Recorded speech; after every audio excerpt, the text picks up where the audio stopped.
My name is Bill Dowling. I'm a 7-year resident of the city of Venice. I live on West Bay Drive, which is a privately owned street on the island. It runs parallel and behind Bayshore Drive. All of the homes on our street are zoned RSF2, as are those on Bayshore Drive. 328 Bayshore Drive is owned by a limited liability corporation in Maryland. It backs to our street and is being used as a short-term rental property, which appears to me to be a code violation of Sarasota County zoning. Thank you. I attended the Planning Commission meeting in which the Planning Commission overruled the Planning Director's decision against short-term rentals. It was disturbing to watch the Commission be denied the opportunity to question the planning staff prior to their vote.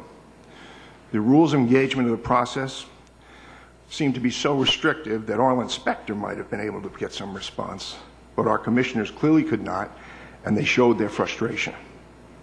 So now we have to turn to the City Council to protect the character of our community. We're at risk of becoming the Jersey Shore, with residents replaced by investors and weekly vacationers every turnover Saturday. If the Planning Commission decision to overrule the planning director stands, and it stands on some technicality in our code, then it's time to shut the door and fix our code so that we don't expand this corrosive exploitation of our community. It's also my limited understanding that other communities where this has occurred have ended up in court over it and lost, and that they imposed a stricter fire safety and building codes upon these properties. I don't see that happening in this community. How can we permit 20 people to occupy small homes and even storage sheds, converted storage sheds they're living in? This isn't a safe environment, and we're inviting catastrophe. We ought to up the ante for these people and turn our building inspectors and fire inspectors loose to see that these properties are safe. Finally, we could impose livable restrictions on the use of our residential properties to ensure that all residents have the right to peaceful enjoyment of their property. Enforce a reasonable noise ordinance and limit the number of vehicles that may be parked overnight to 2. I've seen as many as 6 parked at these vacation properties, not to mention watercraft and other toys. Second, I'd like to comment concerning the airport.